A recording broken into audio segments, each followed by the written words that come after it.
안녕하세요. 김비트의 코인 생존기입니다. 데일리 영상 시작합니다.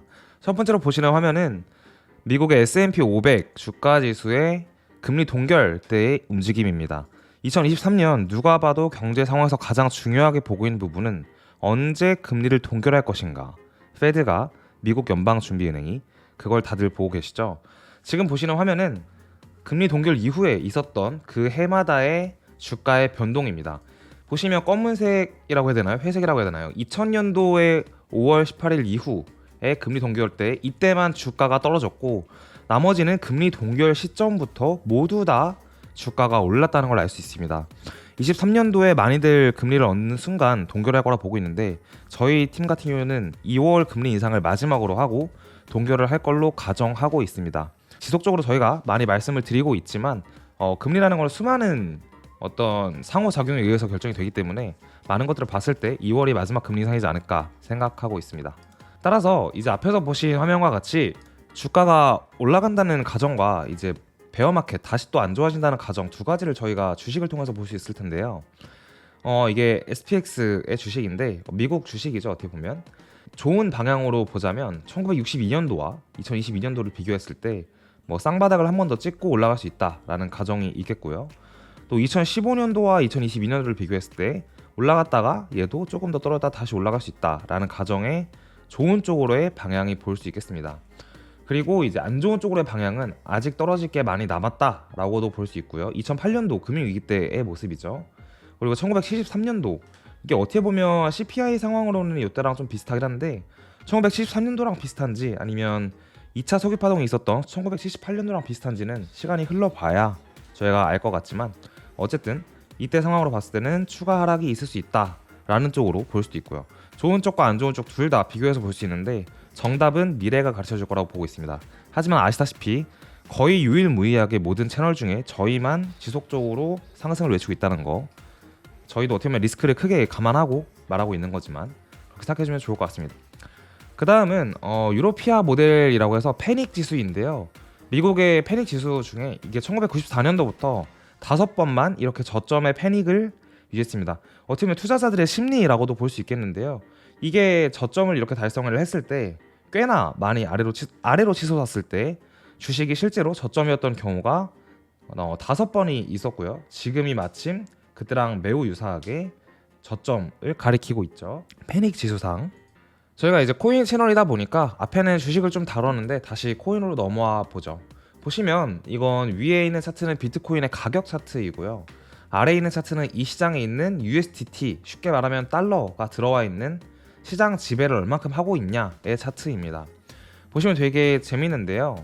달러의 지배력이 비트코인의 가격과 이렇게 맞물리는 구간에서는 달러의 지배력이 떨어지고 비트코인이 올랐었습니다. 그러니까 그 말은 뭐냐? 달러가 이 시장에 많이 들어와서 어느 정도 고점을 이루면 비트코인이 반등을 하면서 사람들이 달러를 비트로 바꾸니까 비트는 올라가고 달러의 양은 줄어든다 시장에서. 그렇게 보면 좋을 것 같습니다. 23년도 현재가 둘이 뽀뽀를 하고 있는 구간인데요. 과거에서 보시면 아시겠지만 거의 한 번, 두 번, 세 번의 네 번의 뽀뽀 이후에는 비트가 올라가고 달러는 시장에서 많이 없어지는 모습을 보았습니다.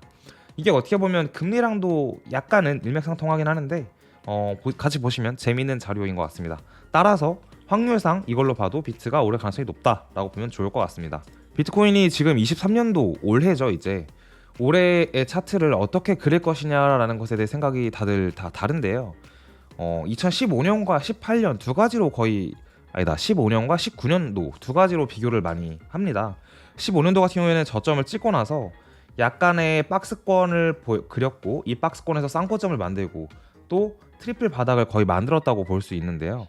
15년도랑 비슷하게 간다면 앞으로 다소 반등을 해서 여기가 이제 25,000 정도가 될 수도 있고 혹은 뭐 짧게 간다면 18,000 후반이겠죠. 그래서 쌍고점을 이루고 저점을 올리는 상황에서 다시 올라갈 수 있다. 이렇게 되면 뭐 6월, 7월 여기 이 그림 상으로는 6, 7월에 3만을 넘어가는 상황으로 우리가 갈 수 있다. 라고 보고 있는 겁니다. 자, 지금 또 많이 이슈가 되고 있는 게 페이코인인데요. 페이코인이 업비트와 빗썸 등등에서 이제 거래 유의 종목으로 지정이 됐죠. 유의 종목으로 지정된 이유는 여기 보시면 아시겠지만 페이 프로토콜 에이지의 실명 확인 입출금 계정 발급 및 FIU의 가상자산 사업자 변경 수리 여부와 관련된 모니터링을 진행했는데 FIU가 페이 프로토콜 에이지 측에 불수리 통보를 한 사실이 확인되었습니다. 라고 되어 있습니다. 이게 무슨 말이냐면 가상자산 사업자 변경 신고 현재 하고 있는데 가상자산 사업자입니다. 저희는 이렇게 페이코인에서 금융당국에게 말을 했는데 그게 컨펌이 나지 않은 거예요. 그래서 반려가 돼가지고 약간 악재로 작용이 됐는데 이 내용은 조금 이따가 조금 더 다루고 다음은 이제 이더리움 상하이 업그레이드에 대해서 조금 얘기를 해볼게요. 이더리움이 지난 9월에 어떻게 보면 비트코인이 루나 사태 이후로 거의 30%의 반등을 할 때 이더리움은 약 2배 가량 제 기억엔 $800 후반에서 $1,400까지 갔던 것 같은데 그 당시에 이제 머지 업데이트를 했었죠. 머지 업데이트는 POW 작업 증명에서 POS 지분 증명으로 넘어가는 과정이었는데요. 크게 뭐가 있었냐? 작업 증명은 무제한 채굴이 되는 이더리움이었는데 그날 이후로 채굴량은 거기서 끝이 나고 그 채굴된 양으로 이더리움 재단에게 스테이킹을 이제 POS가 맡겨서 보상을 받는 그런 증명 방식이 바뀌었습니다. 그래서 그 당시에 나왔던 얘기들이 이더리움을 상승 호재로 이끌었던 게 지분 증명으로 넘어가니까 발행량은 제한이 되고 머지 업데이트 이후에 지금 여러분이 보고 계시는 상하이 업그레이드 때까지 이제 이더리움을 맡긴 거를 출금할 수 없으니까 시장에서의 유통량이 줄어든다라는 이슈로 이더리움이 상승을 했었습니다. 근데 지금 보고 계신 상하이 업그레이드는 뭐냐? 이제 테스트넷은 2월에 출시가 되어 있다고 되어 있고 2월 이후에 3월 달에 메인넷으로 이제 업그레이드를 하겠다. 테스트를 끝내고 새롭게 시장에 이더리움이 상하이가 업그레이드된 버전을 내놓겠다라는 말인데 3월쯤에 그러면 무슨 일이 일어나냐? 그동안 묶여있던 유통량이 아까 9월에 말했던 상승 호재로 여겨졌던 묶인 유통량이 반대로 풀린다라고 보면 좋을 것 같습니다. 그렇게 보면 조금 이해가 쉬울 거예요. 이제 페이코인 아까 뒤에서 보자고 했잖아요. 페이코인이 뭐냐면 지금 문제가 금융당국에서는 사업 구조상 페이 프로토콜을 지갑 사업자가 아닌 거래업자, 매매업자로 판단을 해서 사업자 신고 변경을 요구했어요. 그래서 페이 프로토콜은 실명 계좌를 발급받아야 되는데 이게 2개월이라는 기간밖에 주어지지 않아서 실명 계좌를 위한 협의가 쉽지 않았다라고 지금 말하고 있습니다. 그래서 거래소에서는 거래 유예를 때렸고 국가에서는 이제 너네 빨리 이거 사업자 신고 변경을 해라고 하는 입장이니 시장의 악재로 받아들여져서 가격이 다소 떨어진 걸로 우리가 생각할 수 있겠습니다. 그리고 마지막에 아까 봤던 이더리움 상하이 업그레이드와 차트를 같이 보실게요. 지금 보시는 차트는 이더리움과 비트코인의 주봉 사토시 차트입니다. 비트 대비로 이더의 차트입니다. 보시면 2017년 6월 때부터 거의 5년 6년짜리 삼각 수렴을 하고 있는데요. 현재로서는 6년짜리고 여기까지로 보면은 이게 7년짜리 수렴을 하고 있는 거라고 보면 되겠네요. 상단 저항 부근까지 얼마 안 남았어요. 이렇게 보시면 그죠? 근데 이게 공교롭게도 조금 있으면 나오는 상하이 업그레이드가 말은 업그레이드인데 유통량과 가격적인 측면에서는 안 좋은 악재로 작용을 할 가능성도 충분히 있습니다. 그래서 주봉에서 이 저항을 맞고 떨어지게 된다면 만약에 반등장에서 이더리움은 다소 반등하지 못하고 비트코인은 반등을 하면서 다시 이렇게 떨어지는 모습을 상상할 수 있는데요. 이게 언제 이런 모습이 있었냐? 이때가 있었습니다. 19년도 1월 달부터 9월 달까지 비트코인은 4배 넘게 올랐었는데 이더리움은 그만큼 상승분을 따라가지 못해서 차트상으로는 음봉으로 보이는 사토시 차트니까 그런 상황이 발생했었습니다. 그렇게 보면은 2월, 3월 이후에 어떻게 이더리움이 움직일지 좀 궁금하다는 생각이 듭니다. 다음은 비트코인 차트입니다. 일단 일봉으로 같이 봐볼까요? 일봉으로 보게 되면 저희가 이제 지지선을 초록색으로 잡고 있고 보라색 단기 저항선이 있고 또 초록색 단기 저항선이 있습니다. 저항선이 왜 이렇게 많냐라고 볼 수 있는데 그동안 하락장이 진행이 계속 되어 왔고 아직도 어떻게 보면은 저희는 하락장 중에 있다라고 말을 할 수 있는데 따라서 상승장에는 지지선이 더 많고요. 하락장에는 저항선이 당연히 더 많습니다.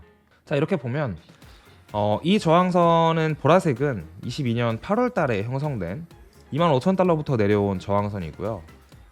이 지지선은 루나 사태 6월 달 이후에 이거 저항선이죠.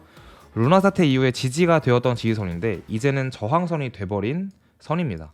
이 두 개가 교차하는 지점 부근에서 상승하면서 뚫고 반등장으로 이어가지 않을까라는 게 저희 생각인데 이 구간이 18,000 중반대라고 생각하면 좋을 것 같습니다. 18,600달러 정도를 기준으로 잡으면 될 것 같습니다. 따라서 이제 단기적으로 여기를 넘는 게 중요하고, 그 다음에는 이제 이게 가장 메이저한 저항선인데, 최고점 21년 11월 9일에 있었던 69,000달러부터 22년 4월달에 있었던 48,500달러에서의 저항을 이은 거라, 이걸 넘으면 추가적인 저항이 없다라고 보면은 좋을 것 같습니다. 1년 중에. 그래서 요거와 요걸 넘는 게 중요하다. 당장은 아니니까 러프하게 여기만 생각하면 좋을 것 같습니다. 지지선은 이 초록색 기준으로 보면 16,600달러 정도로 보면은 좋을 것 같고요. 이 이하로 떨어지면 뭐 추가 하락 장으로 들어가게 된다면 하단 빨간색 지지선이 있습니다. 이거는 이제 큰 틀에서 폴링 웨지를 그리고 있는 건데, 이 구간이 14,000 후반과 15,000 초반이니 여기는 항상 말씀드리지만 염두하면 좋을 것 같다라고 말씀을 드리고 있습니다. 하지만 이제 염두는 염두이고 저희의 입장은 저점은 나왔다, 그리고 느린 횡보와 반등 속에 계속 고점을 높일 거다, 저점도 높이고, 그게 저희의 입장인 부분입니다. 비트코인 도미넌스를 같이 보고 가시겠습니다. 도미넌스는 주봉으로 보는 게 조금 깔끔하죠. 지속적으로 설명드리고 있는 부분이지만 이 두 개의 이제 채널 안에서 놀고 있으며, 이번 23년도 장에서 비트코인이 아까 앞에서 말했던 이더리움 사토시나 뭐 여러 가지 이슈 등에 의해서 특히 이더리움보다 더 많은 상승분을 가져간다면 이 도미넌스가 최소 50%대, 여기와 60%대까지 올라갈 가능성을 보고 있습니다. 원래 알트장의 기준은 이더리움이 어느 정도 상승을 더 많이 해줘야 알트장이 성립이 됩니다. 그래서 이더리움이 같이 올라가는 지금과 뭐 특히 1월달까지는 알트장이 같이 올 수 있으나, 특정 구간에서 비트코인이 위로 쭉 쏘면서부터는 이더리움의 지금 어떻게 보면 업그레이드이지만 약간 악재 같은 상하이 업그레이드가 있기 때문에 그 이후에는 비트코인이 더 많이 올라가지 않을까라는 생각을 하고 있습니다. 그렇다면 도미넌스 또한 반등해서 올라가겠죠. 그리고 라이트코인이에요. 저희가 지난 영상에서 라이트코인을 다뤘었는데 23년도 8월 달에 라이트코인의 반감기가 예정돼 있고, 비트코인의 반감기는 내년 4월 달에 예정이 되어 있어요. 라이트코인이 한 8개월에서 12개월 정도 항상 더 빠른 반감기를 맞이하는데요. 그래서 19년도에도 라이트코인은 아까 말한 것처럼 비트코인이 4배 오를 때 라이트코인이 저점 대비로 7배가 올랐었거든요. 따라서 23년도도 그럴 수 있다라는 가정을 하고 있고, 또 상승분이 꽤나 괜찮을 수 있다. 실제로 주봉상 보면 비트코인의 저점보다 더 빨리 저점을 찍고 지속적으로 고점도 높이고 저점도 높인 게 현재 라이트코인이거든요. 뭐 앞으로 어떻게 될지 모르지만 지금까지는 팩트로 보자면 라이트코인이 비트코인보다 더 많이 올랐고 퍼포먼스가 실제로 좋았습니다. 따라서 주말 영상을 찍었는데 댓글에 광고 아니냐 이런 말씀을 하시는데, 라이트코인은 이더리움이나 뭐 칠리즈나 등등 웨이브나 이런 솔라나 이런 프로젝트성 회사가 아니라 비영리 재단으로 어떻게 보면 비트코인과 매우 유사한 회사라고 하긴 좀 그렇고, 이제 그런 코인이라고 보면은 좋을 것 같습니다. 비영리 재단으로 보면 좋을 것 같습니다. 따라서 광고는 당연히 아니다라고 보면은 좋을 것 같습니다. 이렇게 오늘 영상 마치도록 하고요. 여러분 또 수요일 날 영상을 찍을 텐데 아마 목요일 날 또 CPI가 1월 12일 날 있잖아요. 그래서 그때 또 한번 빠르게 CPI 끝나면 바로 영상을 올리고 그런 식으로 하도록 하겠습니다. 감사합니다.